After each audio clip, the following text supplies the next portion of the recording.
English with me. Tale of Tom Kitten.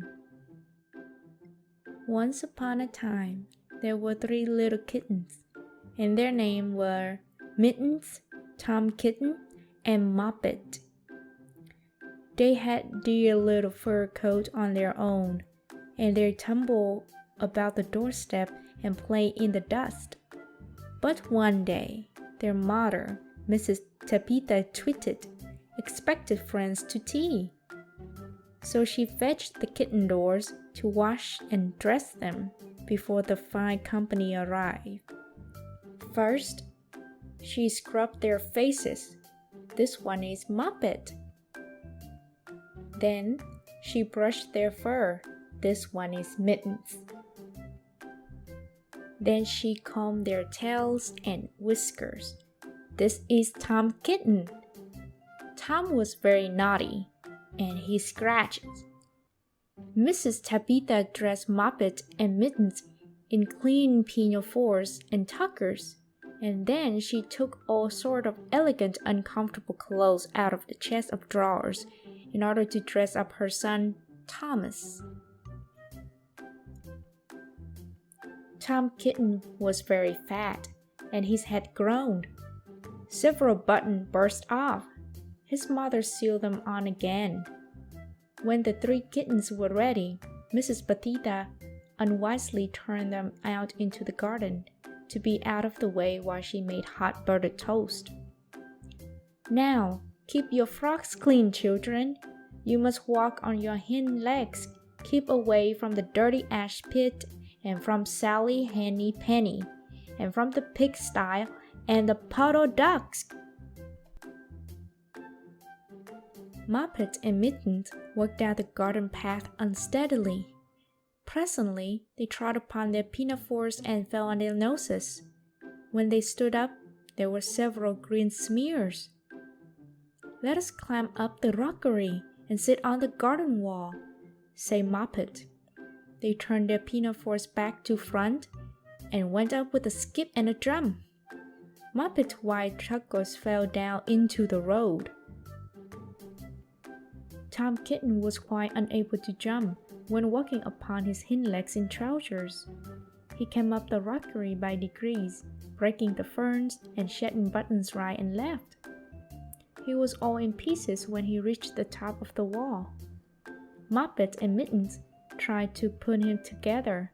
His hat fell off, and the rest of his button burst. While they were in difficulties, there was a pit-pat, paddle-pat, and the 3 puddle ducks came along the hard high road, marching one behind the other and doing the goose step. Pit-pat, paddle-pat, pit-pat, waddle-pat. They stopped and stood in a row and stared up at the kittens. They had a very small eyes and looked surprised. Then the 2 duck birds, Rebecca and Jemima Puddle Duck, picked up the hat and tucker and put them on. Mittens laughed so that she fell off the wall. Moppet and Tom descended after her. The pinafores and all the rest of Tom's clothes came off on the way down. "Come, Mr. Drake Puddle Duck," said Moppet. "Come and help us to dress him. Come and button up, Tom." Mr. Drake Puddle Duck advanced in slow sideways manner and picked up the various articles. But he put them on himself. They fitted him even worse than Tom Kitten. "It's a very fine morning," said Mr. Drake Puddle Duck. And he and Jemima and Rebecca Puddle Duck set off up the road, keeping step. Pit-pat, paddle-pat, pit-pat, waddle-pat. Then Tabitha Twitted came down the garden and found her kittens on the wall with no clothes on. She pulled them off the wall, smacked them, and took them back to the house. "My friends will arrive in a minute, and you are not fit to be seen. I am affronted," said Mrs. Tabitha Twitted. She sent them upstairs, and I am sorry to say she told her friends that they were in bed with the measles, which was not true.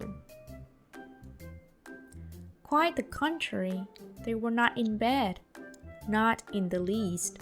Somehow, there were very extraordinary noises overhead, which disturbed the dignity and repose of the tea party. And I think that someday I shall have to make another, larger book to tell you more about Tom Kitten. As for the puddle ducks, they went into a pond. The clothes all came off directly because there were no buttons. And Mr. Drake Puddle Duck and Jemima and Rebecca have been looking for them ever since.